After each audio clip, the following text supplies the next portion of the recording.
بسم اللہ الرحمن الرحیم۔ بسم اللہ الرحمن الرحیم۔ سامعین محترم، ناظرین اکرام، آج کل آپ کو معلوم ہے شعبان کا مہینہ چل رہا ہے اور اس میں ایک رات آتی ہے 15ویں رات۔ اس کے متعلق بہت سارے لوگ سوالات کرتے ہیں، آیا اس میں عبادات کیسے کرنی چاہیے، کون سے اعمال کرنے چاہیے؟ تو سوال آیا ہے شب برات کیا ہے اور کیا یہ بات صحیح ہے کہ اس رات رزق کی اور عمر کی تقسیم ہوتی ہے؟ قرآن اور حدیث سے حوالہ دے کر رہنمائی فرمائیں۔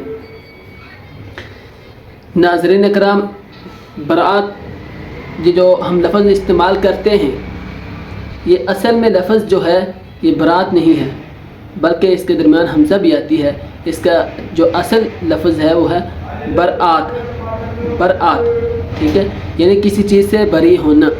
تو اس برات جو ہم لفظ کہتے ہیں، اس سے اکثر لوگ یہ غلط فہمی کا شکار ہو جاتے ہیں کہ جیسے کہ ہم برات کسی کی شادی پر کسی کی برات کے ساتھ جاتے ہیں تو ایسے ہی لوگ سمجھتے ہیں کہ فرشتوں کی کوئی برات آتی ہے تو یہ ہوتا ہے، تو وہ ایسا کچھ بھی نہیں ہے، بلکہ برات جس کے معنی ہے کسی چیز سے بری ہونا۔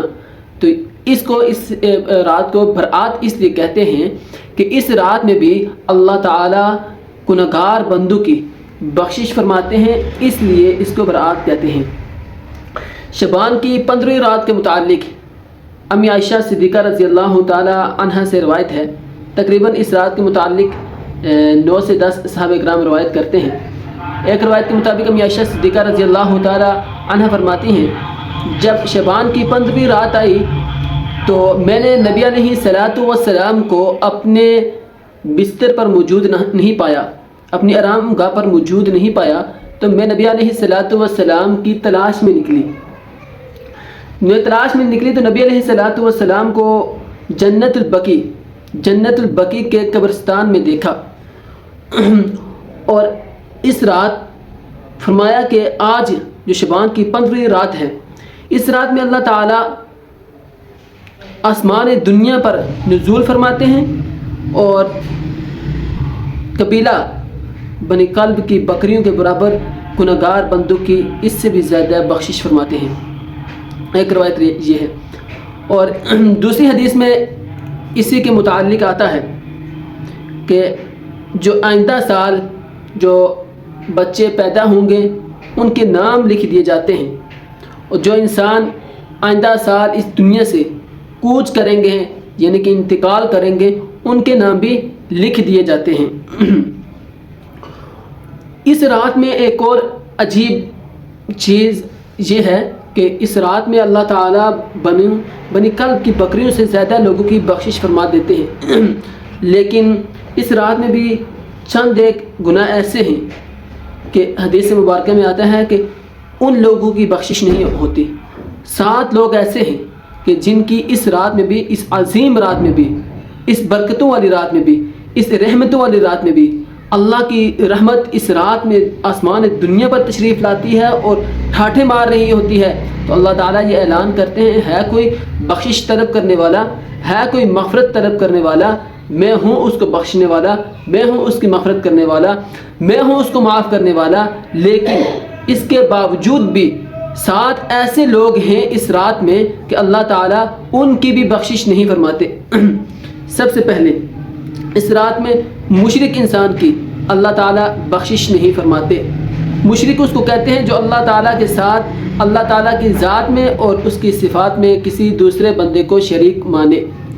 دوسرا انسان وہ ہے جو والدین کا نافرمان ہے۔ تیسرا انسان وہ ہے جو کینہ پرور ہے، اپنے اندر کینے کو پیدا کرنے والا ہے۔ تیسرا انسان وہ ہے جو شرابی ہے، ٹھیک۔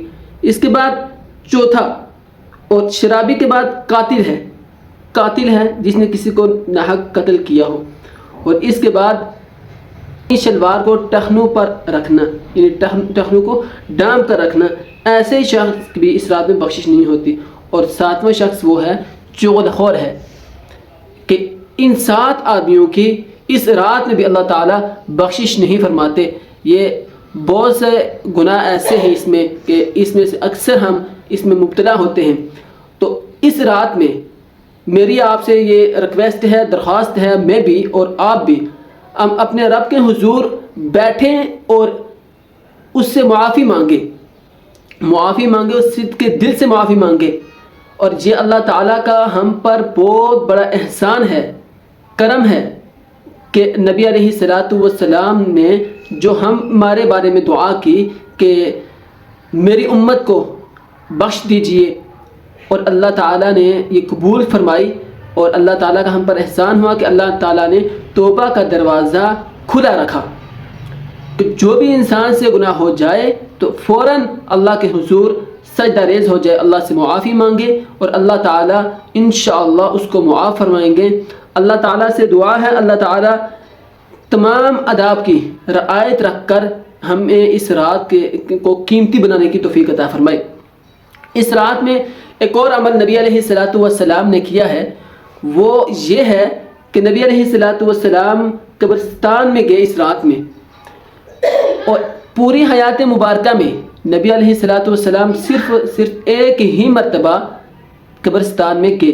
اگر کوئی سنت سمجھ کر اپنی زندگی میں ایک مرتبہ قبرستان میں جاتا ہے اور اپنے لواحقین کے لیے اور اپنے رشتہ داروں کے لیے دعا کرتا ہے تو اللہ تعالیٰ اس کے لواحقین کو، اس کے رشتہ داروں کو اور اس کے قرب و جوار میں جتنے بھی حضرات فوت ہوئے ہیں اور ان کے لیے اگر وہ دعا کرتا ہے تو اللہ تعالیٰ انشاءاللہ ان کی مغفرت فرمائیں گے.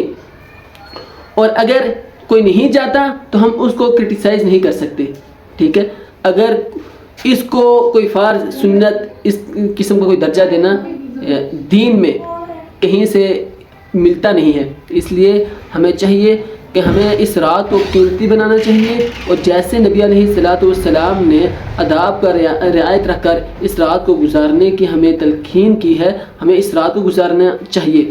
اور اس رات کو ہمیں روزہ بھی اس دن کو رات کے بعد جب دن آئے تو اس دن کو ہمیں روزہ بھی رکھنا چاہیے. حضرت علی رضی اللہ تعالی عنہ سے روایت ہے کہ اس رات میں عبادات کرنی چاہیے اور دن کو روزہ رکھنا چاہیے. تو آیا کہ ہم اگر کوئی انسان چاہتا ہے کہ اس رات کو ہم قیمتی بنائیں تو مختلف قسم کی عبادات، نوافل پڑھے، اذکار کرے، قرآن مجید کی تلاوت کرے، صدقہ خیرات کرے، دن کو روزہ رکھے، ٹھیک ہے، سنت سمجھ کر روزہ رکھے. اور کیونکہ نبی علیہ الصلاۃ والسلام ہر مہینے کی ایام 20 میں روزہ رکھا کرتے تھے، 13، 14، 15 ان کے بارے میں آتا ہے روایات میں نبی علیہ الصلاۃ والسلام روزہ رکھا کرتے تھے. اور امی عائشہ صدیقہ رضی اللہ تعالی عنہ سے روایت ہے کہ نبی علیہ الصلاۃ والسلام کو رمضان کے بعد سب سے زیادہ لگاتار جو روزے رکھتے ہوئے دیکھا گیا ہے وہ شعبان کا مہینہ ہے. تو کیونکہ یہ رمضان مبارک کے مہینے کی تیاری ہوتی ہے اور ہمیں اس کو بہترین انداز سے گزارنا چاہیے. اللہ تعالیٰ سے دعا ہے اللہ تعالیٰ مجھے اور ہم سب کو دین متین، دین محمدی صلی اللہ علیہ وسلم پر صحیح طریقے سے سمجھ کر عمل کرنے کی توفیق عطا فرمائے.